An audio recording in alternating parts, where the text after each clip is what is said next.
Frères et sœurs, je vous salue.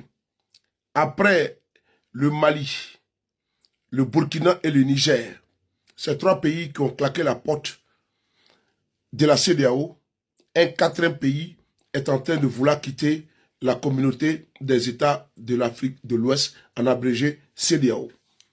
C'est la Guinée-Bissau.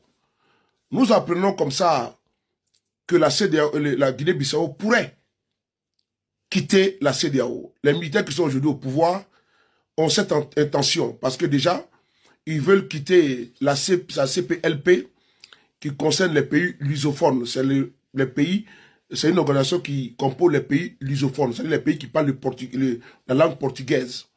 Et le haut commandement militaire annonce également l'annulation de l'allocution du président, le général Horta Nta, afin de permettre au Conseil national de transition d'approuver le retrait du pays de la CEDEAO et du CPLP, ainsi que la fin de mission de maintien de la paix de la CEDEAO. Donc, le général Horta, qui gère la Guinée-Bissau, devait faire une déclaration importante le jeudi à 16 h. Mais cette déclaration a été annulée in extremis. Parce que, selon ce que nous avons comme information, l'Union européenne devait statuer sur la situation de la Guinée-Bissau.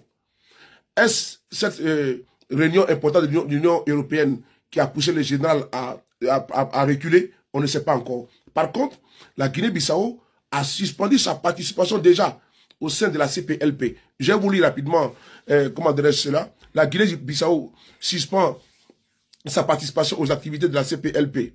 La communauté des États des pays de langue portugaise, en abrégé CPLP, traverse une nouvelle zone de turbulence diplomatique. La Guinée-Bissau a annoncé le 15 novembre 2025 la suspension immédiate de toutes ses activités au sein de l'organisation, dénonçant plusieurs différends institutionnels. Cette décision, qui a suscité des appels au dialogue de la part du Cap-Vert, intervient dans un contexte de tensions croissantes au sein de l'espace lusophone et soulève des inquiétudes quant à l'avenir de la coopération entre les États membres. Donc, ils ont suspendu déjà leur participation au sein de la CPLP.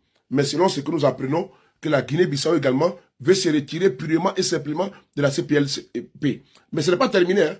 La jeune qui est au pouvoir aujourd'hui en Guinée-Bissau, celle qui est soutenue par Embalo, cette jeune l'avait également sorti, demandé aux troupes de la CEDEAO. N'oubliez pas que en Guinée-Bissau, il y a des troupes de la CEDEAO qui sont là-bas depuis longtemps. Voilà. La CEDEAO a des troupes là-bas. Et également, nous avons des informations concernant le sommet de la CEDEAO sur la Guinée-Bissau. Certains pays ont voulu intervenir en Guinée-Bissau pour chasser les militaires.